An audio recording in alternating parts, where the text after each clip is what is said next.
కానీ నాకు కూడా అంతే అనుకుంటున్నావా?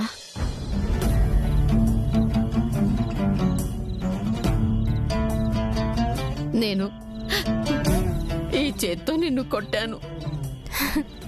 అయితే ఏమైంది జయమ్మ?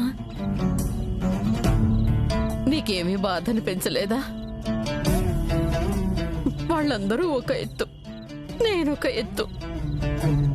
ఎప్పుడు నిన్ను వెనకేసుకొచ్చే నేను ఇవాళ మొత్తం కుటుంబం ముందు నీ మీద చేయి చేసుకున్నాను. మీరు నన్ను కోపంతో కొట్టుంటే ఇప్పుడు ఇక్కడికెందుకు వస్తారు? కారణం చెప్పాల్సిన అవసరం నాకుంది. నాకు కారణం అవసరం లేదు జయమ్మ, మీకు హక్కు ఉంది.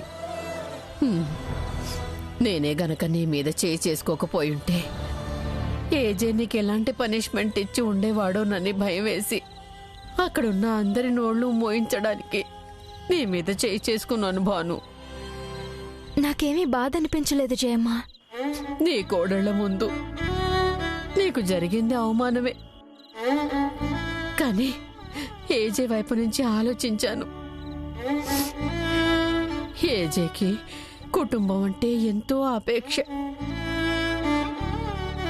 ఈ కుటుంబం ముక్కలైపోతే భరించలేడు. అందుకే వాళ్ళందరినీ అదుపాజ్ఞల్లో ఉంచుతున్నాడు. ఇవాళ వాళ్ళు గీత దాటి వెళ్ళి నష్టపోయారు. ఇంకాస్తుంటే వాళ్లలో వాళ్ళు మనస్పర్ధలు పెంచుకొని విడిపోయేవారు. అందుకు ఏజే నిన్ను క్షమించి ఉండేవాడు కాదు. నేను నీ మీద కోపం చూపించటం వల్ల ఏజే శాంతించాడు. అందరూ కలిసి నన్ను ఇంట్లో దండగ మనిషి అని అవమానించేసరికి నిన్ను నోరు జారిన మాట నిజమే. అది ఇంత దూరం దారి తీస్తుందని భయకారిని నాకేం తెలుసు? అప్పటికి వీళ్ళు చేసే పని ఏజే దాకా రాకూడదని చాలా ట్రై చేశాను జయమ్మ. కానీ నా టైమే బాగాలేదు.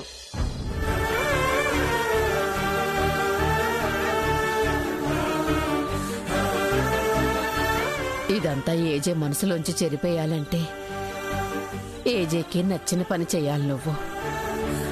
మళ్ళీ నీ మీద ఏజేకి మంచి అభిప్రాయం కలిగేలా చెయ్యాలి. అదేమిటో నువ్వే ఆలోచించు.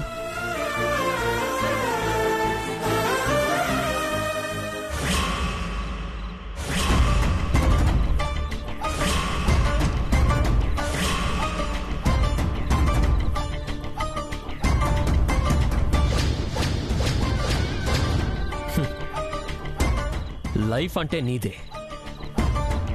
నీ ఫేస్లో ఇరిటేషన్ లేదు, ఫ్రస్ట్రేషన్ లేదు, అసలు ఏ ఎక్స్ప్రెషన్ లేదు. నన్ను చూడు, ఎంత ఇరిటేటెడ్గా ఉన్నాను. ఏంటి, ఎందుకని అడుగుతున్నావా? ఇప్పుడు దుక్కి దున్ని నార పోసి నీరు పోసి కంటికి రెప్పలా కాపాడుకున్న పంట రైతు చేతికి రాకపోతే ఎలా ఉంటుందో చెప్పు. బాధపడతాడు కదా. మరి అలాగే నేను కూడా ఒక పథకం ప్రకారం ఏజే కొడుకుల్ని రెచ్చగొట్టి వాళ్ళకి బిజినెస్ చెయ్యాలన్న ఆలోచన తీసుకొచ్చి ఒక ఫేక్ ల్యాండ్ కొనిపించి అది కొనడానికి వాళ్ళకి ఫైనాన్స్ ఇప్పించి వాళ్ళు బ్యాంకుకి వెళ్తే బకరాలయ్యేలా చేసి ప్రతిదీ నా ప్లాన్ ప్రకారమే జరిగేలా చూసుకుంటే ఆ ఏజే చివరి నిమిషంలో ఎంటర్ అయ్యి నా కష్టం మొత్తం వృధా అయ్యేలా చేశాడు. చేశాడు. కనీసం ఆ కొడుకుల్ని 4 తన్ని ఇంటి నుంచి వెళ్ళగొడతాడనుకుంటే అలా చేయకుండా చాలా సింపుల్ గా తీసుకెళ్లాడు. అదే అదే అదే అదే నన్ను మరింత టెన్షన్ కి గురి చేసింది.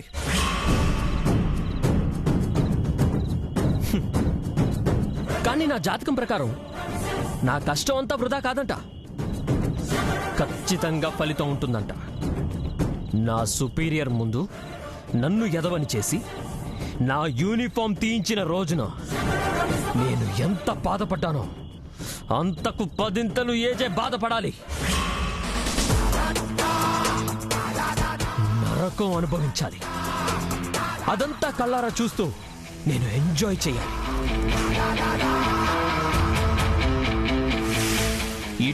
ఇటుక పేర్చి ఇల్లు కట్టినట్టు ప్రాబ్లం మీద ప్రాబ్లమ్స్ ఏజేకొచ్చేలా చేసి పతనం అయ్యేలా చేయడమే నా లక్ష్యం.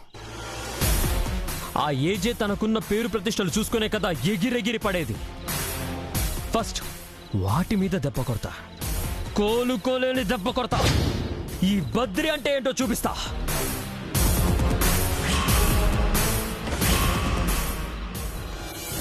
దర్భలు, సమిదలు, నల్ల నువ్వులు, ఆబ్దికానికి కావలసిన సరంజామా అంతా వచ్చినట్టే కదా పంతులు గారు. మిగతావన్నీ ఇంట్లో ఉండేవేలేండి. ఉంటాను.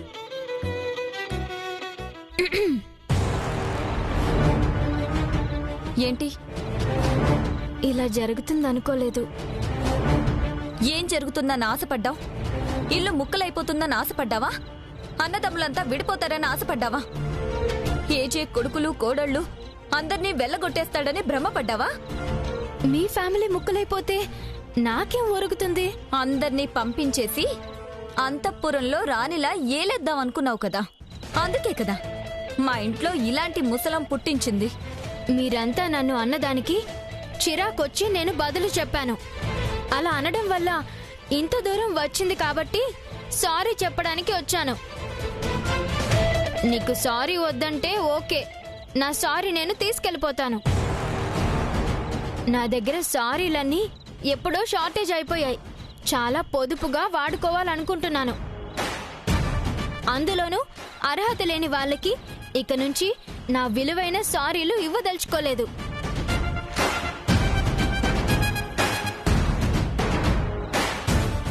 అదేంటి అలా చూస్తున్నావు?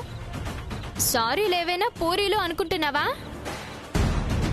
నువ్వు సారీలు చెప్పడానికి పుట్టావు, అందులో డౌటే లేదు. అయినా సరే నువ్వు మా ఇంట్లో మమ్మల్నే చాలా ఇన్సల్ట్ చేసి మాట్లాడావు. జయమ్మ చాలా తెలివిగా ఒక్క చెంపదెబ్బ కొట్టి ఏజే నుండి నిన్ను సేవ్ చేసింది. కానీ నేనలా కాదు.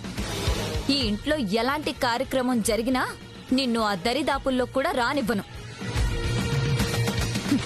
ఎల్లుండి ప్రవల్లి కత్తయ్య ఆబ్దికం. అందులో నిన్ను వేలు పెట్టనివ్వకుండా దూరం పెట్టేస్తాను. అవునా? నిజమా? అయ్యో, నాకు కూడా పనులు చేయాలన్న ఉత్సాహం ఏం లేదు. అందులోనూ ఆబ్దికం పనులు అస్సలు చేత కాదు. కానీ నువ్వు నన్ను ఆ పనుల్లో పార్టిసిపేట్ చేయకుండా చేస్తానన్నావు కదా. ఎలా చేస్తావో చూస్తాను. నేనే స్వయంగా ఆబ్దికం పనులు చూసుకుంటాను. నీ మొగుళ్ల విషయంలో నోరు జారి ఏజే దృష్టిలో పొరపాటు చేసిన దాన్ని అయ్యాను కాబట్టి ఆబ్దికంలో పార్టిసిపేట్ చేసి ఏజే దగ్గర ఇంప్రెషన్ కొట్టేస్తాను. అది నీ వల్ల కాదు. అలా అన్న వాళ్ళంతా ముసలి వాళ్ళు అయిపోయారు. నా వల్ల అన్ని అవుతాయని రుజువు చేసుకుంటూనే వచ్చాను. మీ వాళ్ళే బిజినెస్ టైకూన్లు అవుతామని వెళ్ళి బఫూన్లు అయ్యి తిరిగొచ్చారు. ఎందుకులే, మళ్ళీ నేను టంగ్ స్లిప్ అయితే ఇజ్జత్గా సవాలని ఇంకో టాస్క్ మొదలు పెడతారు. కాబట్టి మీ సంగతి పక్కన పెట్టి ఎల్లుండి ఆబ్దికంలో వేలు కాలు పెట్టి ఏజే దగ్గర మార్కులు కొట్టేస్తాను. ఏజే ఎట్టి పరిస్థితుల్లోనూ నీకు సపోర్ట్ చేయడు. నేను ఏజే సపోర్ట్ ఎక్స్పెక్ట్ చేయడం లేదు. అప్రిషియేట్ చేస్తే చాలు. మేం ముగ్గురం తోడికోడళ్ళం, అందరం ఒక్కటైపోతాం. నీకు దారులన్నీ మూసుకుపోయినట్టే. ఏం చేస్తావు? నా దారి రహదారి రహదారి. అవసరమైతే సందులు బొందులు బైపాస్ రోడ్డు ఏదో ఒకటి లైఫ్ లైన్ యూజ్ చేసుకుంటా. ఈ ఆబ్దికంలో నెగ్గుతా. వస్తా.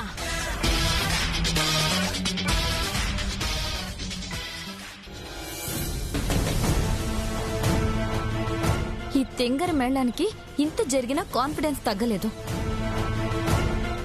ఎల్లుండి ముందు నుండే భానుని దూరంగా పెట్టాలి.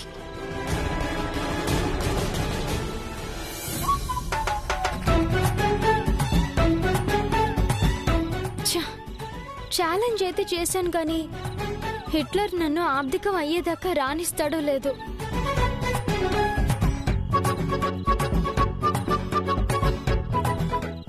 చూసావా, నా ప్లేస్ లో ఎవరైనా ఉంటే ఇలాగే ఆలోచిస్తారా? నువ్వు ఏం చేస్తావో నాకు తెలీదు. నీ ఆర్థికంలో నేనుండాలి. ఆ కార్యక్రమం సక్సెస్ అయ్యేలా చూసే బాధ్యత నీదే.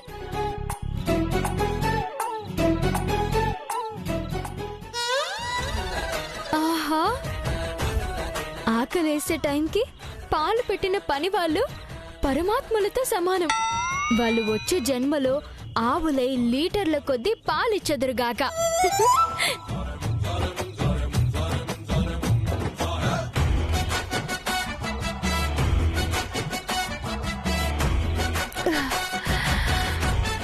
ఇంకా కడుపు నిండలేదే.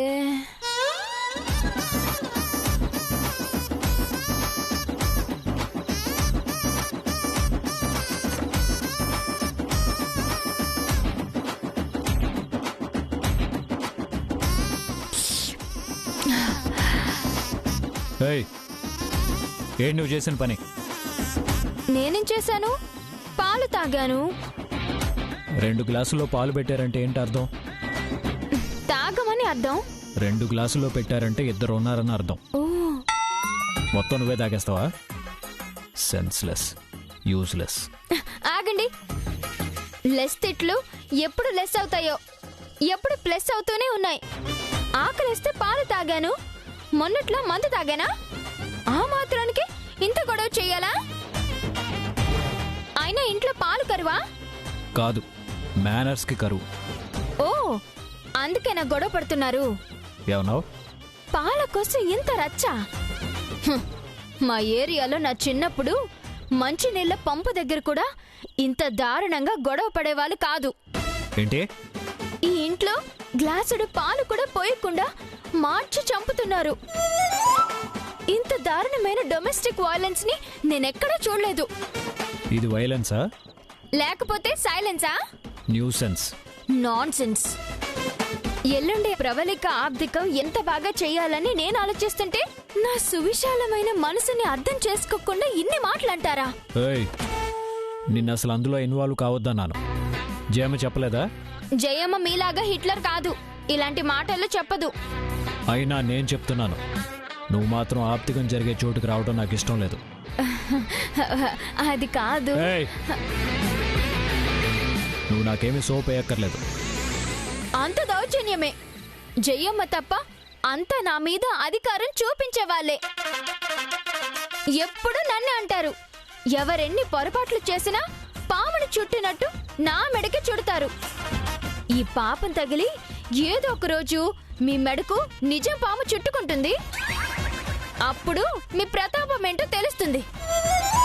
ఈ ఏజే నీకే భయపడ్డావు, పావుకేం భయపడతాడు? అబ్బో, ఓ అంటే నేను పాము కంటే డేంజరా? అందుకేగా నా పక్కలో పడుకోవద్దంటున్నాను.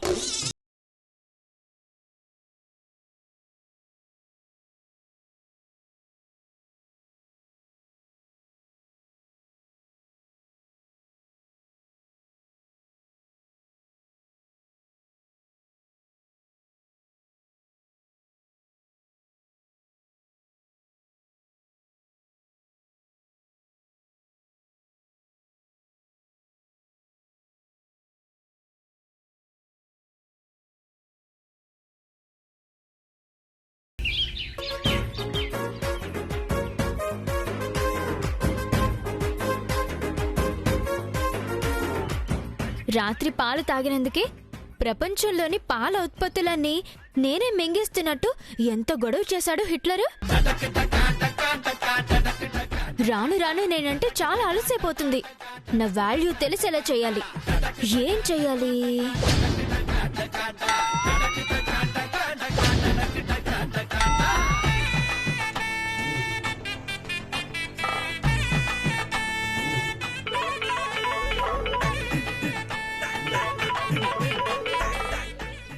కిస్కా నంబర్ హై.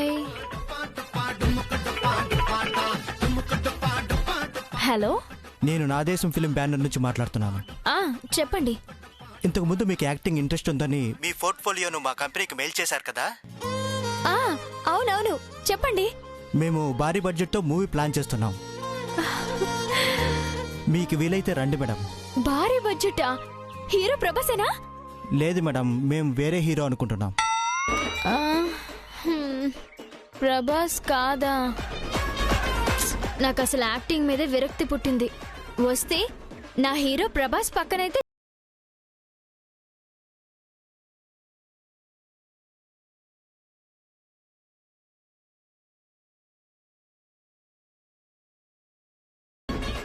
భాను, ఏంటి జయమా? మా ఇంట్లో ఒప్పుకోరు అంటున్నావు.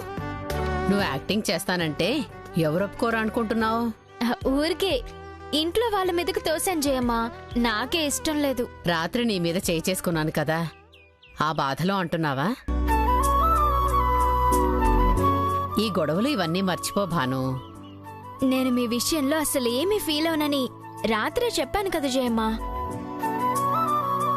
ఇప్పుడు నేను యాక్టింగ్ కోసం వెళ్తుంటే ఆ ముగ్గురు కోడళ్ళు నన్ను మరీ ఎగతాళి చేస్తారు. ఎందుకొచ్చిన బాధ? ఎవరు నా కోడలనేది? నువ్వు చూడ్డానికి ముద్దుగా అందంగా ఉంటావు. పైగా సీత వేషంలో చక్కగా ఒదిగిపోయావు. నటనైనా ఇంకోటైనా అది ఆ పరమేశ్వరుడి ప్రసాదం, సరస్వతీదేవి ఆశీర్వాదం.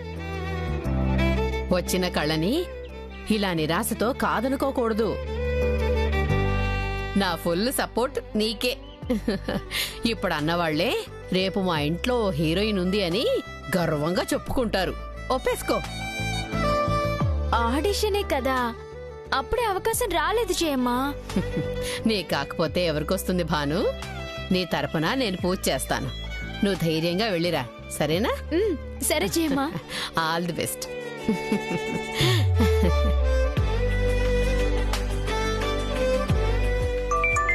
Hello hello.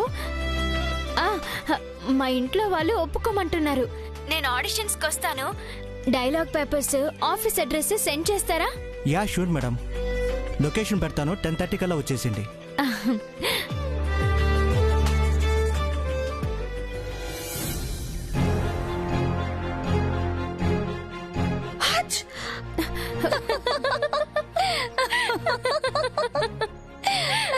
తుమ్మొచ్చిందా? తుమ్మాలనిపించిందా?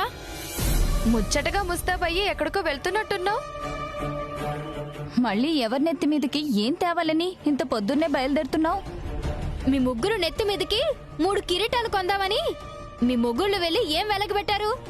5 కోట్ల అప్పు తెచ్చి ఏజెంట్ నెత్తి మీద రుద్దారు. నేను అలాంటి తద్దినాలేవి తల మీద తెచ్చిపెట్టలేదే. నువ్విలా అన్నందుకే వాళ్ళు పౌరుషంతో వెళ్లారు. పౌరుషం ప్రగల్భాల్లో కాదు, పనిలో ఉండాలి.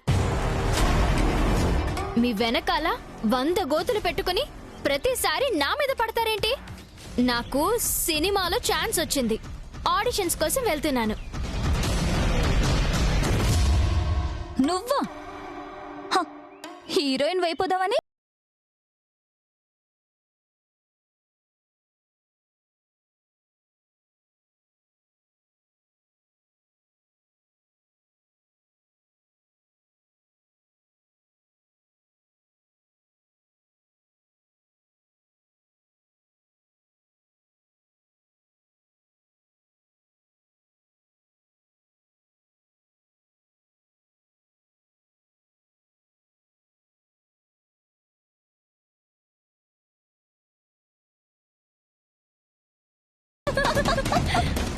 పని మీద వెళ్తున్న భానుని ఏడుస్తూ కాకుండా నవ్వుతూ సాగనంపుతున్నారు. నవ్వుకోండి, నవ్వుకోండి. నా కోడలు విజయం సాధించుకుని మరీ వస్తుంది. ఓ, అక్కడికి వెళ్ళి ఏజే పరువు తీయడం కాకపోతే ఎందుకు జయమ్మా? నేను భానుని మొదటిసారి చూసినప్పుడు కోడలుగా చూశాను. కాని తను సీత పాత్ర కోసం అనుకుంది.